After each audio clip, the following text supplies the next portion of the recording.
Sawtooth Dave, what's up, y'all? Happy Labor Day weekend. Hope y'all doing good. Hope you're spending time with family, friends, relaxing, do whatever you want to do. I guess me and Hot Rod, we're thinking about going up to Phoenix and maybe trying to get up with Cue Ball and them guys, but turn a motorcycle ride this morning and then chill this afternoon. We still ain't hit the weights. We gotta go hit the weights in a little bit, but you know, enjoying our Labor Day weekend. Hope you guys are too. Sawtooth in the pocket today. I freaking love this Sawtooth. I don't know what it is about it. This is the one I made the scale for. I don't know. Something slightly different about this Sawtooth. That just the action just feels, I don't know, it's money for me, man. I like this knife a lot. But y'all know that because that's my name, right? All right. I'm just gonna recap what's happening this week. Before I do that, congratulations to my buddy Aaron. He just had another baby. Just want to congratulate him on that healthy baby, and wife's all healthy and everything. And then Red, which is RED, which I'm assuming he's Eastern European, but he did a little shout out for me on a short, man, and that was cool, man. So international fame now. Sawtooth Dave. First comment underneath it was, who the hell is Sawtooth Dave? I was like, that's perfect, man. That's just absolutely perfect. Love it. All right. I know I'm a weirdo. I showed you the mod I did on that last week. I carried this a couple days to see if it was useful as far as the forward choil and that sort of thing, and I'm really finding it super useful. So 187 mod, the DP with the knobby delete or whatever you want to call that, sort of like I don't know, for the forward choil mod, I guess, more or less, just to make it a little more useful. Yeah, it's working out just good. I love it. Oh, let me turn this light on so y'all can actually see what the hell I'm showing you instead of just me just rambling without nothing. Is that the white light? It is. All right. This one, anyway. I'll try to get it where I can see it now. Okay, there we go. Yep, sorry. Lack of skill on my part, planning and everything else. I swear I ain't doing no drinking. I don't drink. So, I don't know, bouncing all over the place. Freeman's been doing good. Been carrying it a lot, fidgeting with it a lot. I like the knife. I have chipped the blade a little bit. It's gonna be probably damn near impossible to see it, but yeah, somewhere back in here somewhere, chipped a little bit, but I stropped it. It still cuts fine, but I don't even know what I chipped it on, man. I must have hit a staple or something, but I haven't really done a whole lot of use with it, so I mean, kind of disappointed it chipped, but I'm sure it was my fault. I'm sure I'm something heathen I did. Oh yeah, the 187, the one I made the scale for, the flipper, or the RMP, sorry.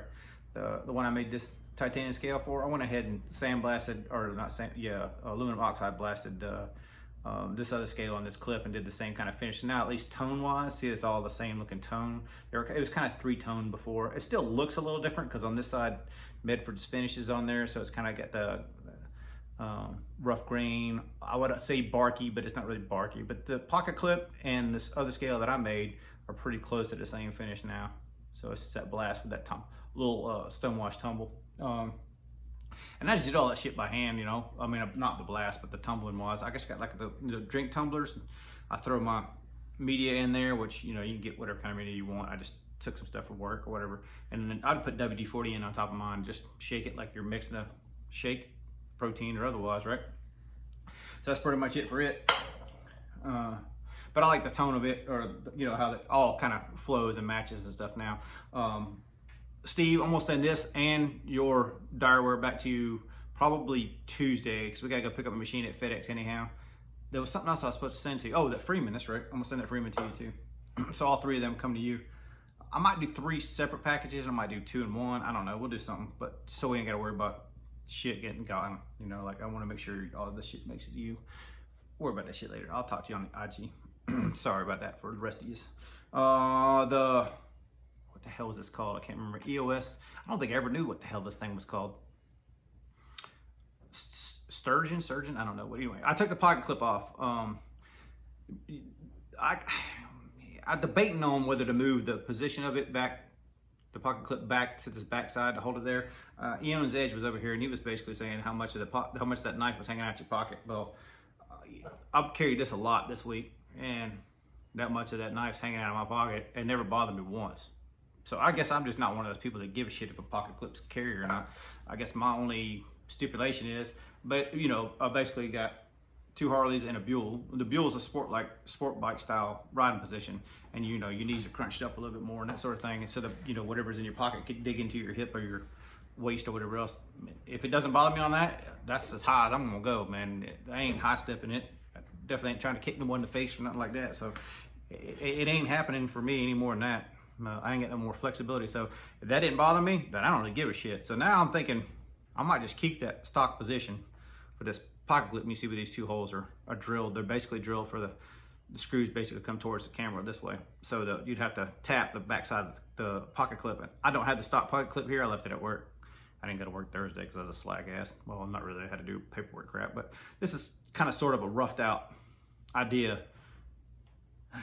That's kind of a roughed out idea. You can see the inside how it's just rough cut. It's just, then the edges are just rough cut. This is literally a piece of titanium scrap, and you can even see it where that part of a dovetail was cut into that. Well, I'll get rid of that, but this is just preliminary, right? It might not stay that way, but if you care, you care. If you don't, you don't. I'll probably get Hot Rod to help me with it because she's pretty good design-wise or something, but you know, I'm just gonna put it up here and guesstimate. Something like that. That's kind of sort of what I was thinking. Something along them natures. I'm gonna contour the crap out of this thing, and it's not milled out enough on the inside. It's too thick to actually be a pocket clip right now. It's super thick. But all that stuff after I get the shape of it, and then I'll have to go back and drill and tap it so it'll match and mount and everything like that. But kind of sort of what I was working on that EOS. And I don't think I showed you, but I did grind. You remember how it was more faceted? So I just wanted a nice smooth arch. I did all this in the house pretty much right after that last video I did. So to recap basically the process, I just took the angle grinder and roughed it, and as I'm cutting a little bit, dipping it in water. I had an old dog bowl full of water, just cut a little bit, dip it in the water, and I'm roughing it. Then I'm gonna grab one so y'all see what the hell I'm talking about, because I didn't really go into detail last time. Give me 1 second. Yeah, this will work. There's different ones. So there's different bits. I'm sure y'all know all that shit too, but if you got a drill press, the reason I'm doing the drill press is I want the cuts, to be nice and even square wise. I don't want to be cutting at an angle, if that makes sense.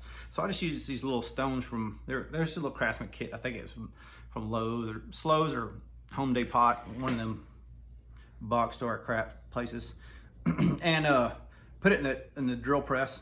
So the drill press, because it holds 90, you get a table that's 90 degrees to your spindle, so you can basically take your blade and then just kind of go up to it and just kind of smooth it across that.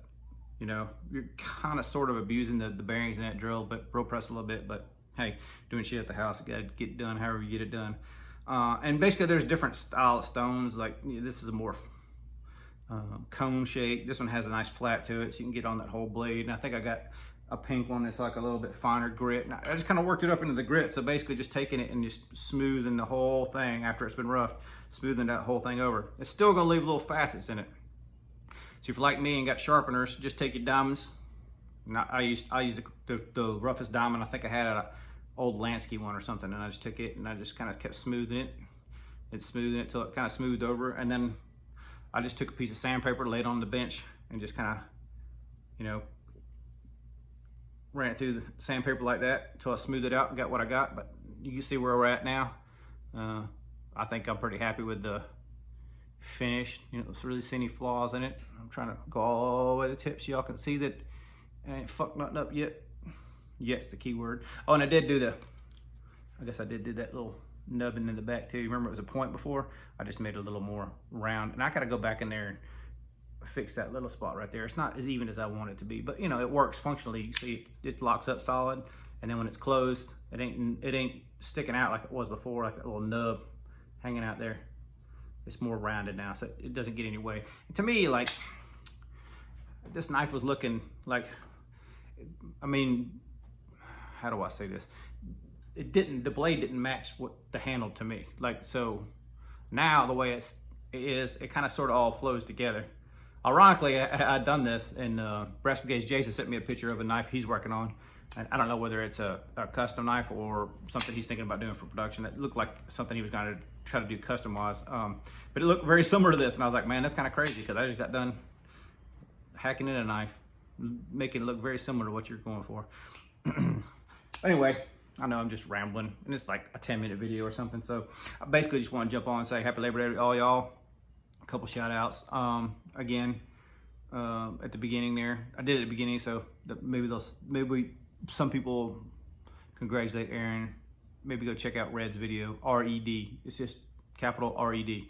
It's funny. I thought it was hilarious. But anyway, y'all be good. Have a good Labor Day. See ya.